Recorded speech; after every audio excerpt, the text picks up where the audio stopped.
కాంట్రాక్టర్ల బిల్లుల చెల్లింపుల విషయంలో తెలంగాణ సర్కార్కు తలనొప్పి మొదలైందా? ఆందోళనకు దిగుతామన్న కాంట్రాక్టర్ల హెచ్చరికలతో ప్రభుత్వం దిగివచ్చిందా? చర్చలు జరిపినా ప్రభుత్వం బిల్లుల చెల్లింపులో ఎందుకు స్పష్టత ఇవ్వలేకపోతోంది? అసలు ప్రభుత్వ ఆలోచన ఏంటి?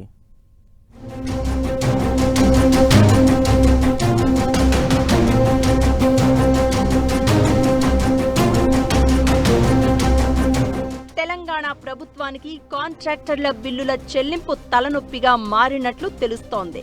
బిల్లుల చెల్లింపుల విషయంలో చర్చలు కొలిక్కి వచ్చినా సర్కార్ ఇంకా స్పష్టమైన సంకేతాలు ఇవ్వడం లేదు. గత ప్రభుత్వ హయాంలో చేపట్టిన పనులకు సంబంధించిన బిల్లులు ఇంకా పెండింగ్లోనే ఉన్నాయి.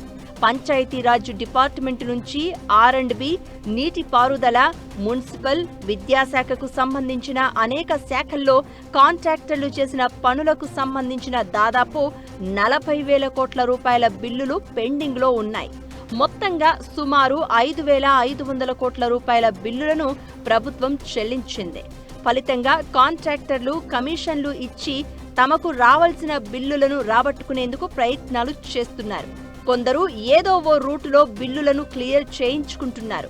మరికొందరు మంత్రులు సచివాలయం చుట్టూ తిరిగి విసిగిపోయి ఆర్థిక ఇబ్బందులకు గురవుతున్నారు.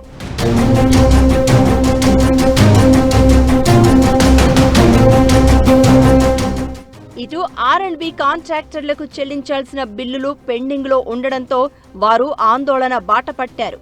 ఈ శాఖలోనే 4,000 కోట్ల పెండింగ్ బకాయిలు ఉన్నాయని కాంట్రాక్టర్లు తెలిపారు. కాంగ్రెస్ ప్రభుత్వం ఇందులో 3,000 కోట్లకు పైగా బిల్లులు విడుదల చేశామని, ఇంకా సుమారు 2,500 కోట్ల బకాయిలు చెల్లించాల్సి ఉందని చెప్తోంది. పాతవి కొత్తవి కలిపి రాష్ట్ర వ్యాప్తంగా ప్రస్తుతం పేరుకుపోయిన మొత్తం బకాయిలు 8,000 కోట్లకు చేరాయని ప్రభుత్వం అంటోంది. ఈ పరిస్థితుల్లో R&B కాంట్రాక్టర్లు ఏకంగా చలో హైదరాబాద్ కార్యక్రమానికి పిలుపునిచ్చారు. దీనిపై స్పందించిన ప్రభుత్వ మంత్రులు భట్టి విక్రమార్క, కోమటిరెడ్డి కాంట్రాక్టర్లతో చర్చలు జరిపారు.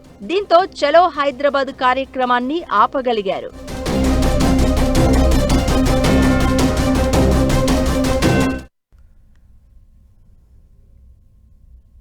పరిష్కారం కోసం ప్రభుత్వం చిత్తశుద్ధితో పనిచేస్తోందని అన్నారు మంత్రి కోమటిరెడ్డి.